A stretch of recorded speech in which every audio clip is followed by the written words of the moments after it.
And we're back live here, Tavern United, Bell MTS Place, talking some golf. Finally, we get to talk some golf because we got beautiful weather. This segment is brought to you by Case Financial. With me is Jared Ladobruk. I hope I said that correctly. You got it, yep. Right on. Had a buddy of mine, Kyle, who used to play with my brother hockey long back in the day. I don't know if he's related to you or not. We are, yep. Great hockey player.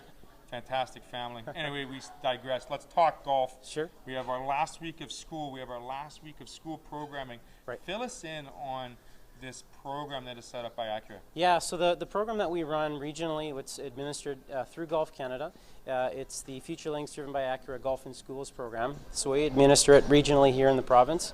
And what we do starting in May is we take our Acura vehicle and we go visit local schools, and we deliver basic golf skills instruction to the early years students. So that's grades 5 and less.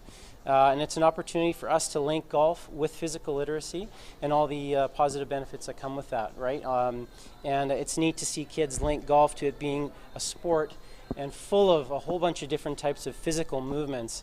And it's a really exciting program for us. And this year we'll do over 35 schools, 40 plus clinics, and we'll introduce 7,000 kids to golf. So it's a big program for us. And that's all over Manitoba, correct? That's primarily in the Winnipeg region and surrounding. We do go outside of the province. Obviously, geography is a bit of a challenge for us, but we're changing that narrative. We're actually bringing in educators to Golf Manitoba, and we're leaving them with the community golf coach certifications. The idea there is to send the educator back into their community and then deliver the program on our behalf. So it's a neat opportunity for us to grow the game. And these aren't just mom and dads that are going driving around in an Acura teaching these kids. We got some real instructors coming them. Yeah. So the instructor stream, it's delivered through the PGA of Canada. It's an NCCP certified program.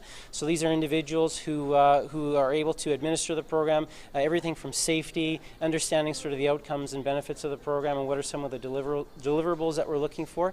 And then they also know golf, so they get to deliver that to the kids, and it's a fun program. We can do it inside or outside, and it's really neat to see just the little ones hit that ball. When they see it go up in the air, they get pretty excited. So it's a great program for us. So quickly, let's touch base on the safety aspect. Yeah. Making sure you've got lots of room around a kid with a golf club. Yes. Because they love to swing. Yes, we do. Yep. Go along how they start from there and how they progress in getting the ball in flight. Yeah, so the equipment really is designed to get the ball airborne. It's oversized, it's plastic, the balls are light, they're big. And that's the idea, right? The kids want to see success right away. Probably the biggest pitfall for anyone who is introducing a young person is take a club and chop it down. That would be the equivalent of giving a 6-year-old a 100 flex hockey stick, right? It's not going to work. So if you're going to make that investment, invest in equipment that's going to allow them to hit the golf ball properly. But the gear is designed to be swung in a tight environment, like indoors or outdoors. And should someone get hit, it might smart, it might hurt, but it's not going to take out any teeth, or hopefully. So it's a goods program, and obviously safety is the #1 priority when we're running it. So as a young father myself, Jared, I've broken rule number 1, giving my son, who's 7, a lefty and a righty adult club, and I got to find, where do I find this gear, this appropriate gear for the young kids? Where can we get involved? There's a ton of, if you're close to a golf facility, a local golf course, check in, consult with them. There's a number of different manufacturers out there. US Kids Golf is a great one, and all the big manufacturers, TaylorMade, Ping, they all make age-appropriate equipment. If you're not close to a facility, go down to your local, your sporty goods store, like a Golf Town, for example, and they'll be able to point you in the right direction. But ideally, we like to send you to a PGA professional, and then they'll suit up and height the kids accordingly. Make sure they have the right gear for them. And how many clubs should a youngster really have in his bag? I mean, I barely have a driver. I love my irons, and I've named my putter Eleanor.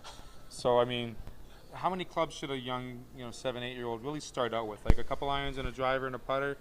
Yeah, again, the sets are age appropriate, but my kids play with a 5-club set. They have a putter, a few irons, and a high lofted metal wood to get the ball up in the air. Very flexible. The grips are really small, and they're sized appropriately. So really, depending on the caliber of player, a young person new to the game really doesn't need more than a few clubs just to get up and around. Sure. And then let me ask you this last question before we move on to the championship week.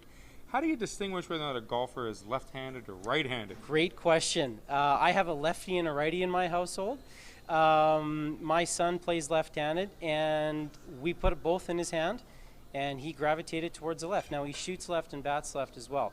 I don't know if there's any science behind that, but it's just something that we let them try both sides, and they gravitated to one or the other. So again, visit your local PGA professional, and he or she will help with that, make that decision with you. But it wouldn't hurt to get both sides of the equipment and see which one they swing best with. And obviously, if you're going to make sure you pick which side, make sure you give them the appropriate sized club. For sure. Not swinging an adult one, because that's going to change everything completely. Yeah, oversized equipment, they're going to make compensations in their physical movement skills. That's going to result in long-term poor swing habits. So, absolutely. Yeah.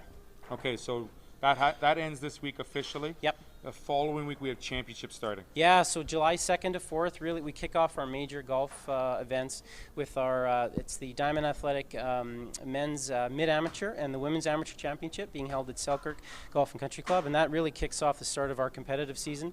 The majors, I should say, we did start earlier this year with our match play and actually just wrapped up our city and district and our Bantam Championship.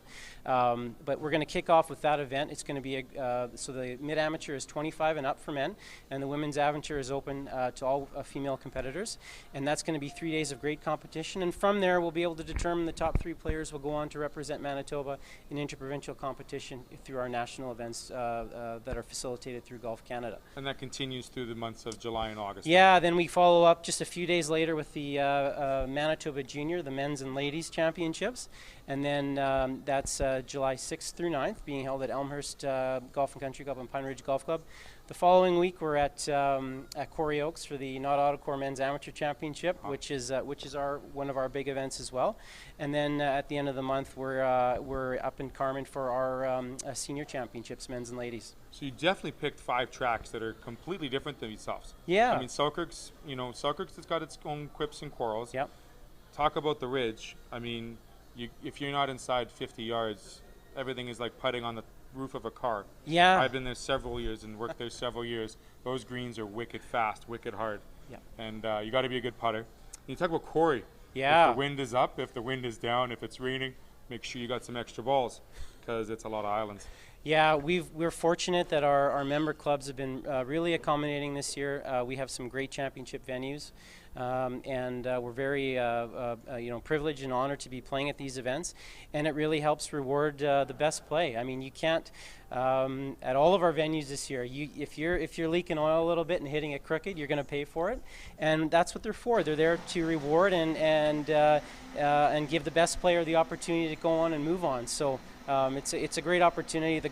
All the golf courses in the province are in great shape this year, and we're looking forward to some really great golf. So let's talk about the golf courses in Manitoba. How many are there on rough? I mean, there's got to be like 75 or 80 at least, right? The number, I think, is well over 100. Okay. So not all golf clubs are members of Golf Manitoba. Right. Some choose a different path, and we have about 70 plus member clubs and leagues that join us for this year, and that makes up about 9,000 members. So we are fortunate for where we live to have an abundance of amazing golf, and we can get there and you can still sleep in your bed the same night. So what a good problem to have. A lot of great golf to play. Do you have a favorite track you like to play in Manitoba, or you don't want to mention it?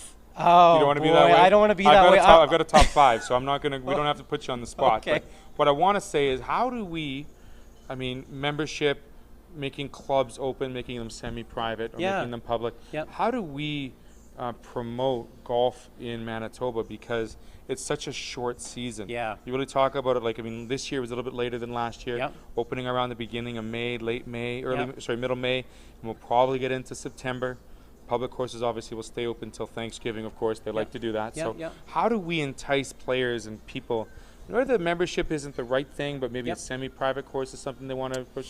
How do you think we should maybe move towards getting more golfers and getting more visits to these tracks? Yeah, so again, we start with the golf in schools. That gets people interested at a young age. Hopefully, maybe if they're not traditionally a golf household, they'll take advantage of the abundance of, we'll call them very, they're entry level. They're very. You don't have to buy a membership. We're fortunate to have some great city municipal golf courses here, and then we have some semi-private clubs as well that accept daily member play, and then all the way up to the private.